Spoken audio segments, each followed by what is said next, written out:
नमस्कार, स्वागत है आप सभी का। मैं हूं आपके साथ कुमार कुणाल धीरज। आप देख रहे हैं हमारी खास पेशकश रेड या राजनीति। यह नेशनल हेराल्ड मनी लॉन्ड्रिंग के मामले में एक बड़ा कदम उठाते हुए प्रवर्तन निदेशालय ने सोनिया गांधी और राहुल गांधी से जुड़ी संपत्तियों पर कब्जा करने की प्रक्रिया शुरू कर दी है। ये कार्रवाई prevention of money laundering rules 2013 के नियम 5 के तहत की जा रही है।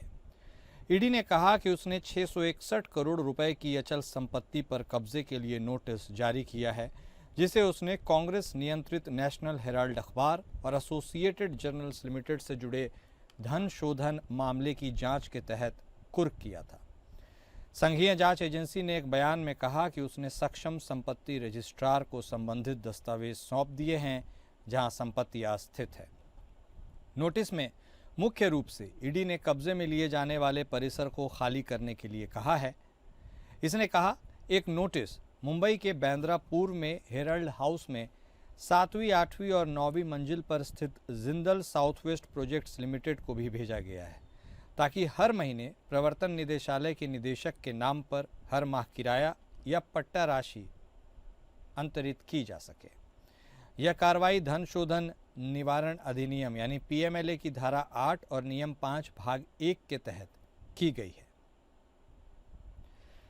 इसके साथ ही ईडी द्वारा कुर्क की गई और निर्णायक प्राधिकरण द्वारा पुष्टि की गई संपत्तियों पर कब्जे की प्रक्रिया का प्रावधान करता है। दरअसल ईडी की ये जांच 2021 में औपचारिक रूप से शुरू हुई थी, जिसकी शुरुआत 2014 में डॉक्टर सुब्रमण्यम स्वामी द्वारा दिल्ली की एक अदालत में दायर की गई निजी शिकायत से हुई थी। इस शिकायत में सोनिया गांधी, राहुल गांधी और कांग्रेस के अन्य वरिष्ठ नेताओं पर आपराधिक साजिश रचने और यंग इंडियन के माध्यम से मात्र 50 लाख रुपए में एजेएल की 2000 करोड़ रुपए से अधिक की संपत्तियां हड़पने का आरोप लगाया गया था। तो नेशनल हेराल्ड के मनी लॉन्ड्रिंग मामले में यह एक बड़ा कदम प्रवर्तन निदेशालय ने उठाया है और इससे अब साफ तौर पर यह समझा जा रहा है कि क्या सोनिया गांधी और राहुल गांधी से जुड़ी संपत्तियां अब उस पर कब्जा करने की प्रक्रिया शुरू कर दी गई है और क्या उनकी मुश्किलें बढ़ती हुई नजर आएंगी। इसी मुद्दे पर आज हम चर्चा करेंगे। हमारे साथ हमारे खास मेहमान जुड़ चुके हैं। हमारे साथ भारतीय जनता पार्टी के तरफ से बतौर प्रवक्ता शांत प्रकाश जाटव साहब जुड़ चुके हैं। कांग्रेस पार्टी के तरफ से बतौर नेता सुनील अत्री साहब भी हमारे साथ जुड़ चुके हैं। आप दोनों खास मेहमान का स्वागत है। सबसे पहले बात कांग्रेस पार्टी के दिग्गजों से जुड़ी है, तो सुनील साहब रुख आपका ही करते हैं। प्रवर्तन निदेशालय अब जो भी संपत्तियां हैं जो लिस्ट की गई हैं अभी ताज़ा घटनाक्रम में, ऐसे में साफ तौर पर इशारा कर रहा है कि सोनिया गांधी और राहुल गांधी से जुड़ी ये संपत्तियां, क्योंकि उनके 38-38% शेयर होल्डर भी हैं वो, ऐसे में अब यह समझा जाए कि जो भी इस मामले में विचाराधीन ये संपत्तियां थी, अटैच तो पहले कर ली गई थी, लेकिन अब इन्हें एक्वायर करने की भी ये कवायद चल गई है। साफ तौर पर इससे आपकी पहली प्रतिक्रिया क्या है और आपको लगता है कि जो कुछ भी हो रहा है ये बिल्कुल न्याय संगत और तर्क संगत है या इसमें भी आपको राजनीति दिखती है? अत्री साहब।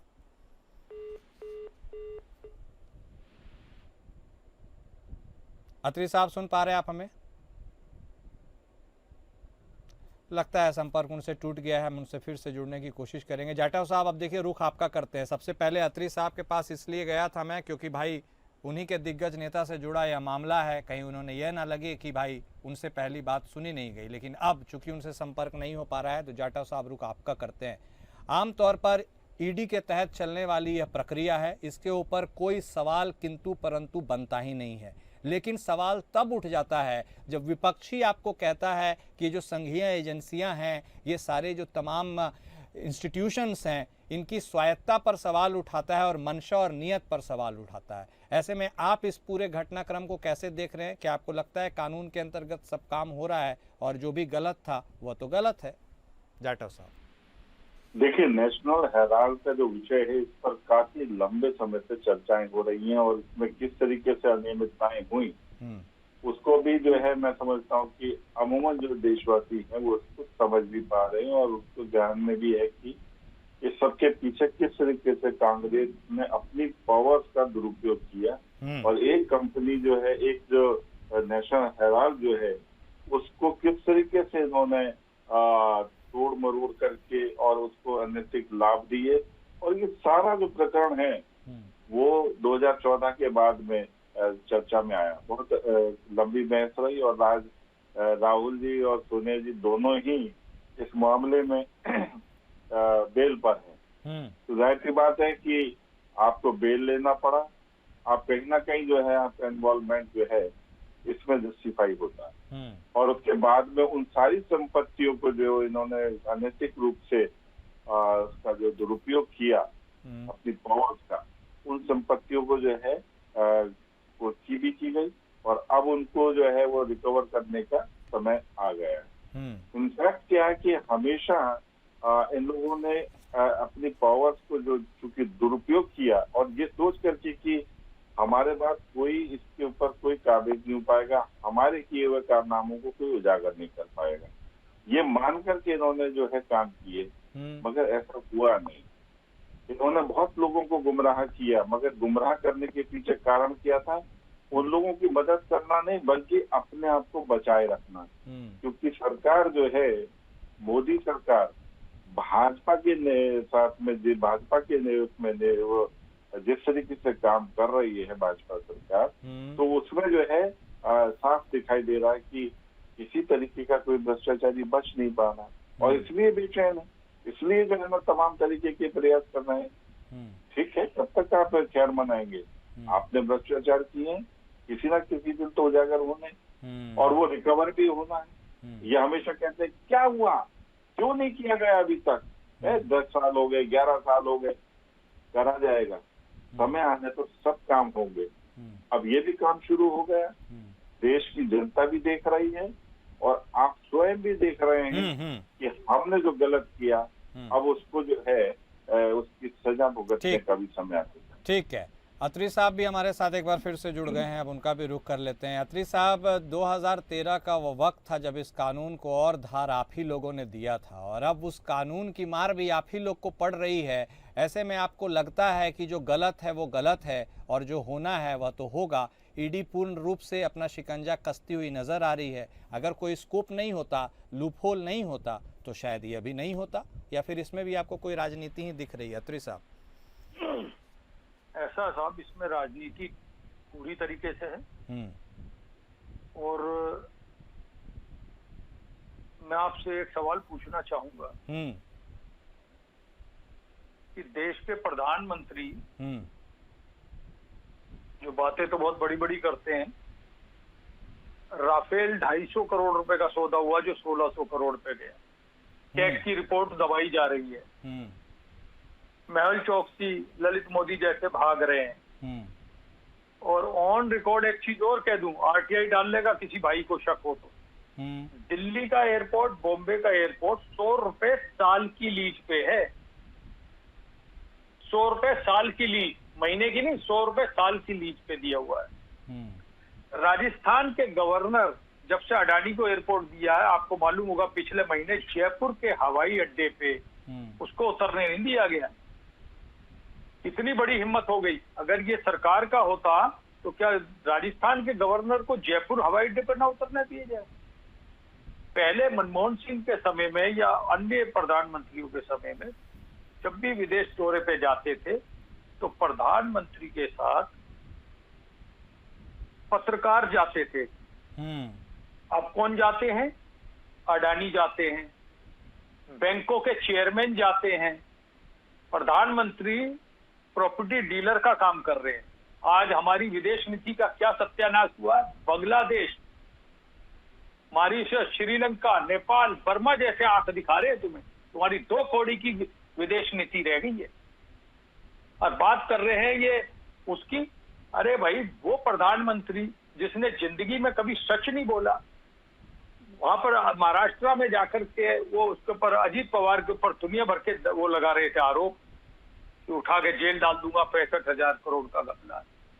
पहले प्रधानमंत्री बोलता था तो लोग सुनते थे, आज प्रधानमंत्री बोलता है तो लोग हंसते हैं। कितने शर्म की बात होगी। आपको लगता है आपको स्पेसिफिकली टारगेट किया जा रहा है क्या? हाँ, बिल्कुल किया जा रहा है। आज तक ईडी के कितने केस कितने मुकदमे 10 साल में हुए और उसका कितने % जो है उसके ऊपर वो हुआ कार्रवाई, बताइए आप। आप देखिए ना, सामने सारा ईडी सीबीआई क्या है, तोते हैं वो तो। आज की तारीख में ललित मोदी, मेहुल चोकसी, कितने लोग जो है भाग गए, लाए पकड़ के आज तक। छाती जो है 56 इंच की नहीं होती, छाती तो 26 इंच की रह गई। आज चाइना के आगे आंखें बोल नहीं पा रहे, इनकी हिम्मत नहीं। ट्रंप ने कितनी बेइज्जती करी है, वासुदेवम कुटुंब। अबे वो पूछ के आ रहा है तुमसे यार, तुम्हारे पास 2-2 टेलीप्रॉम्प्टर, वो बोलने वाले ट्रांसलेटर बैठे हुए हैं, और वो तुम्हारी बेइज्जती कर रहा है, तुम मां खिलखिला के हंस रहे हो। तुम्हें मालूम ही नहीं तुम्हारी बेइज्जती कर दी उसने वापस, पूरा देश देख रहा था। शर्म आनी चाहिए। तुम बात कर रहे हो वो विश्व गुरु की, तुम्हें विश्व में 2 धेले की औकात नहीं तुम्हारे। वहां पर हथकड़ी डाल करके, पैरों बेड़ी डाल करके वहां से अमृतसर में 3-3 हवाई जहाज उतार दिए गए। तुम्हारी इतनी बेइज्जती। नेपाल जैसा देश बढ़िया कि उसने कम से कम अपने जहाज बेच करके तो बुला लिए वहां से अपने नागरिकों को सह सम्मान। क्या तुम्हारी विदेश नीति है? आज हिंदुस्तान के ऊपर सन 2014 का कर्जा देखिए क्या था, और आज कर्जा कितना है।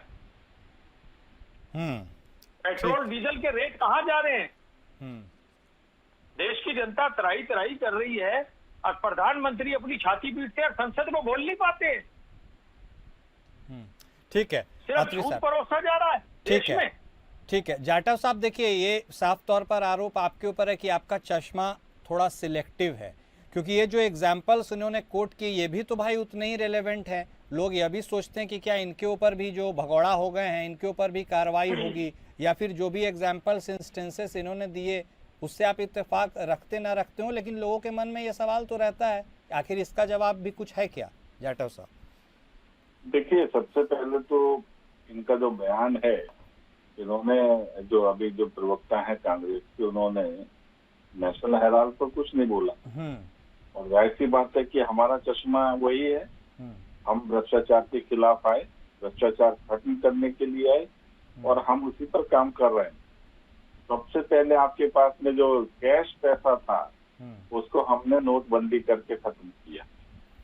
उसके बाद में आपने जो अवैध तरीके से कब्जे किए हुए थे, जिसमें नेशनल हेराल्ड मुख्य रूप से है, इसमें सोनिया जी और राहुल जी दोनों बेल पर हैं।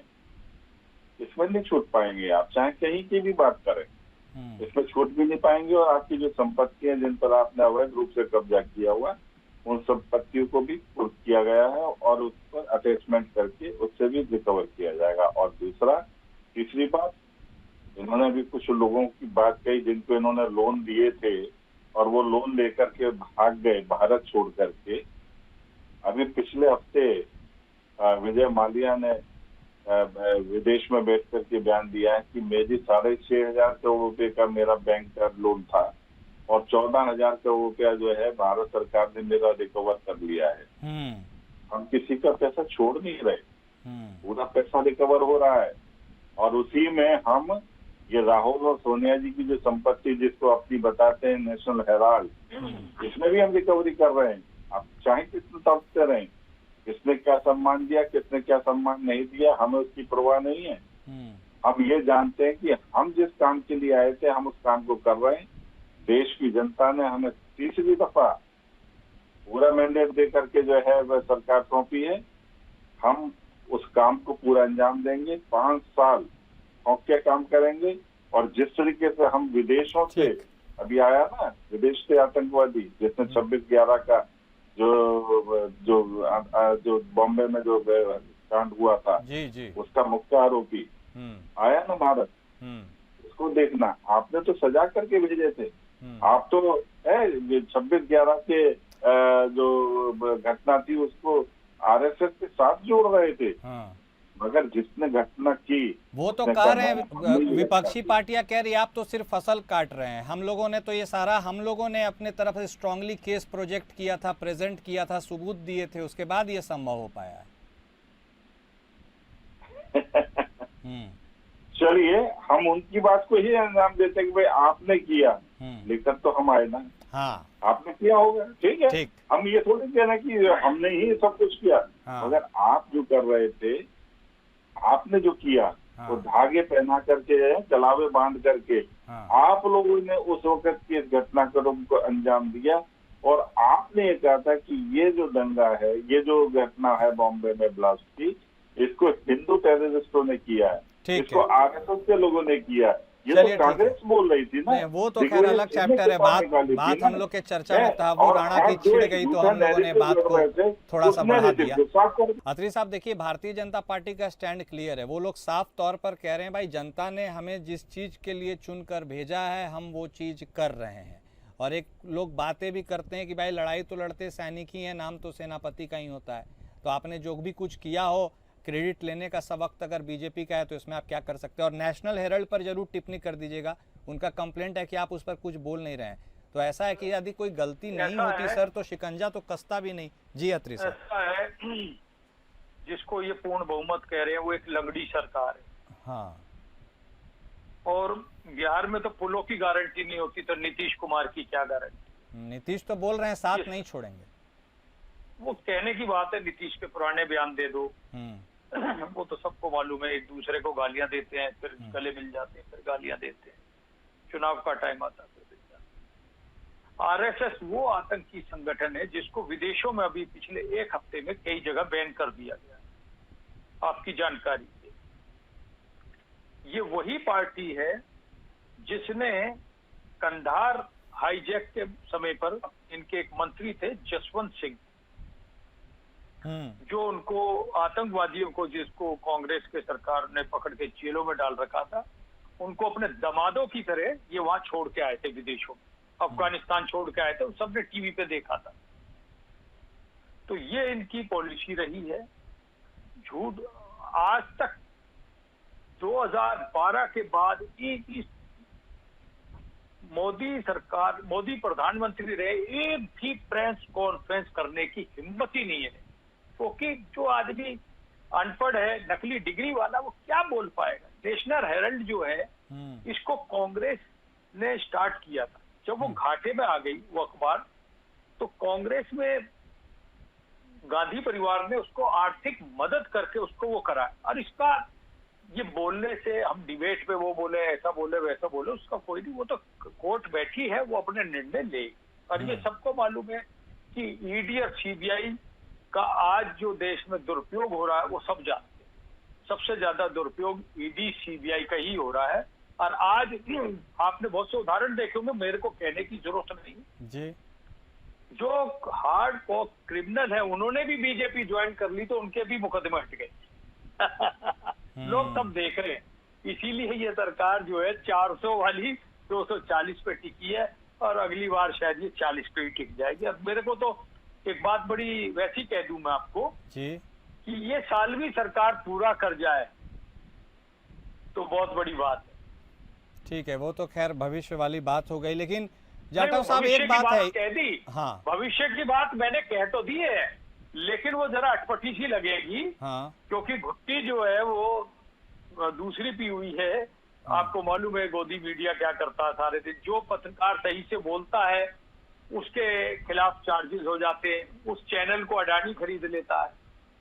आज लोकतंत्र में जो है चौथा स्तंभ कहे जाने वाले मीडिया की क्या स्थिति है वो आपको मालूम है सारा दिन। ठीक। आज शिक्षा के ऊपर, स्वास्थ्य के ऊपर, रोजगार के ऊपर, आज हिंदुस्तान की सेना में 1,90,000 सैनिक कम ही, तो अभी परसों के पेपर में ही था सारा। क्यों नहीं हो रही भर्ती, क्यों नहीं हो रही भर्ती? जनता ने तुम्हें इस काम के लिए पूछा था कि भाई तुम जो हो ये धार्मिक उत्सवों में जो है शामिल होते रहेंगे। अरे तो जनता में कहीं ना कहीं उनके मन में विश्वास है ना सर, तभी तो रिपीट मोड पर सरकार को चुना जा रहा है। जनता को अच्छा ऐसा है, जनता को तो अच्छा लग रहा है। हाँ। यही नरेंद्र मोदी 2008 में मेरे पास है, मैं आपको भेज दूंगा लिंक, बोलते हुए ईवीएम के खिलाफ थे। हर चीज का जो है ना, कोई चीज आती है तो उसका यूज अच्छे के लिए होता है, कई बार उसका मिसयूज भी होता है, लेकिन जो चीटर होते हैं उसका मिसयूज कर लेते हैं। जैसे आजकल जो है ये ऑनलाइन ट्रांसफर होता है पैसा, तो हैकर्स जो उसको भी मिसयूज कर जाते। ठीक है। और इससे उसके ऊपर जितने, जहां से ये शुरू हुई ईवीएम, वर्ल्ड के किसी भी कंट्री में ईवीएम से चुनाव नहीं होते सिवाय हिंदुस्तान के। बाकी सबने बंद कर दिए। किसी ने 2010 में बंद करे, किसी ने 12 में बंद किए, किसी ने 13 में। आखिरी जो कंट्री थी वो 2015 में उसने भी ईवीएम बंद कर दी। लाए भी तो सर भरोसा नहीं। संभवतः यदि मैं गलत नहीं हूं तो आप ही थे। नहीं, हम नहीं लाए थे, आपकी इंफॉर्मेशन सही कर दूं। हाँ। ये पहली बार जब चुनाव हुए थे अटल बिहारी वाजपेयी लेके आए थे, आप इसको जरा चेक कीजिएगा। अच्छा, हाँ, अटल बिहारी आप वाजपेयी लोगों ने लेके आए। प्रपोजल भी नहीं बढ़ाया था क्या ईवीएम का? क्या प्रपोजल नहीं बढ़ाया था आपने ईवीएम का? मैंने आपसे एक चीज कही, किसी जी। चीज को कोई लाता है, अगर अटल जी लेके आए थे हाँ, तो उस टाइम अच्छाई के लिए लेकर के आए थे। ठीक है, मैंने कहा ना, जो दुष्ट आदमी होते हैं वो किसी अच्छी चीज का मिसयूज कर लेते हैं। ठीक है, ठीक तो है। इसी बात पे जो है इंटरनेशनल उस पे जो है ईवीएम का बहिष्कार हो गया। आज ठीक है, अमेरिका तो जैसा देश वो भी जो है बैलेट पेपर पे करता है। नहीं वो तो ठीक है, जिस अलग कंट्री डिबेट से का वो शुरू भी हुआ, विषय है। ईवीएम जापान, को वो लेकर भी के EVM से शुरू। वही बात और आपसे एक भी चीज बोला और है, जाता है, जहाँ मेरी बात जीत जाते पूरी हैं होने वहाँ दी। ईवीएम एक ठीक है, मिनट। हार जाते हैं तो दिक्कत है। नहीं, एक चीज और है, बोल अगर दीजिए ईवीएम जल्दी। सही है तो हाँ। उसकी पर्चियों का मिलान 100% क्यों नहीं करते? भाई खर्चा लो ना कैंडिडेट से, कर दो उसका मिलान, ठीक है, दूध का दूध, पानी का पानी। ठीक है जाटव साहब, मैंने एक चीज कही, ठीक है अत्री साहब, जाटव साहब देखिए, ईवीएम का जो उसकी पर्ची निकलती है उसका मिलान क्यों नहीं होता कभी? ठीक है सर। जाटव साहब देखिए, ऐसे तो बहुत सारे चीज है जिस पर एक दूसरे को घेरा जा सकता है, लेकिन ईडी की कार्यशैली के ऊपर भी लगातार सवाल उठते तो हैं ना। उसके स्ट्राइक रेट को लेकर बातचीत होती है, कितने एक्विटल हो जा रहे हैं उस पर बातचीत हो रही है, कितने में केस प्रूव हो रहे हैं उसके ऊपर भी बात हो रही है। तो ईडी के तरफ से किया गया एक्शन क्या रिजल्ट के रूप में भी सामने आएगा न्यायालय में, इसके ऊपर भी तो सवालिया निशान रहता है सर। नहीं देखिए, ये स्वतंत्र संस्थाएं बनी हुई हैं, इसमें किसी प्रकार का दबाव हाँ, मैं बिल्कुल नहीं मानता कि ये जो है ना सरकार का है। और जो कार्रवाई होगी, कार्रवाई में जांच होती है, तमाम प्लेटफॉर्म जो है उसमें इन्वॉल्व होते हैं। तो ऐसा नहीं है कि इसमें जो है कोई डेलिबरेटली किसी को, जांच में तो सबने सहयोग करना है। और जब जांच में अगर आप नहीं आ रहे हैं, उसमें जांच में लगता है कि भाई आपकी इन्वॉल्वमेंट उतनी नहीं है, तो उसका लाभ भी मिल जाता है आपको। इसमें क्यों परेशान हो रहे हैं? ये जो है जांच से क्यों भाग रहे हैं? ये जांच को लेकर के क्यों राजनीति कर रहे हैं? और मैं समझता हूँ कि ईडी जो है वो पूरा अपना मुस्तैदी से, हमारी जितनी भी जांच एजेंसियां पूरी आजादी के साथ काम कर रही हैं। और जो जिस मंतव्य को लेकर के हम जनता ने हमें जिताया था, हम उसको पूरा कर रहे हैं। अब ये ईवीएम खराब है, ईडी खराब है, हमारे मन मुताबिक नहीं चल रही, ये सब जो है विषय ठीक है, उन लोगों को तो कठिन परेशान करेंगे ही। जिन लोगों की इन्वॉल्वमेंट है, जिन लोगों को जनता ने इसी कारण से तो आपको दूर करा है, सरकार में नहीं आने दिया क्योंकि आप भ्रष्टाचार में लिप्त थे। आज भ्रष्टाचार के लगभग रास्ते बंद हो रहे हैं, और जिन्होंने भ्रष्टाचार किया उनके खिलाफ कार्रवाइयां हो रही हैं। कार्रवाई तो होंगी, और इनकी जो बात बार बार कह रहे हैं ना कि उसके साथ क्या हुआ, उसके साथ क्यों, सबके साथ हो रहा है। आप उनके बारे में, जिन लोगों ने पैसा लिया था, उनके कभी रिकॉर्ड देख लें कि तमाम कंपनियों ने जो है ना जरूर से ज्यादा जो अवैध तरीके से पैसा वसूली करी थी, बैंकों को मुश्किलात में पैदा कर दिया था। कितना पैसा उनका रिकवर हो चुका, और वो लोग आज के समय में हैं कहाँ? ठीक है, कुछ नहीं करना, केवल ये लोग जो हैं, और ये कांग्रेस के लोग जानते भी हैं, मगर हाँ कुछ नौजवान जो हमारे प्रवक्ता हैं उनको नहीं मालूम है कि भाई इसके पीछे सच क्या है। सच मालूम करने के लिए आप ज्यादा दूर मत जाओ, गूगल पर सर्च करो, आपको हर एक इंडस्ट्री के बारे में पता। हाँ, वैसे भी गूगल में ज्यादा जानकारी तो निकल कर आ ही जाती है। बहुत शुक्रिया आप दोनों खास मेहमान का हमारे साथ जुड़ने के लिए, वक्त देने के लिए। तो देखिए, रेड या राजनीति, इसके ऊपर तो आरोप प्रत्यारोप चलते रह सकते हैं, लेकिन साफ तौर पर सरकार का कहना है कि भाई कार्रवाई तो होगी, यदि कुछ गलत है तो उसके ऊपर एक्शन तो होगा। अब देखना दिलचस्प होगा कि नेशनल हेराल्ड का यह जो मोड़ है वो अपने अंजाम तक कब कैसे पहुंचता है, और क्या उसमें कोई भी चीज़ यदि त्रुटिपूर्ण है तो सही की जाती है या नहीं, यह वक्त तय करेगा। खास पेशकश में आज बस इतना ही। नमस्कार।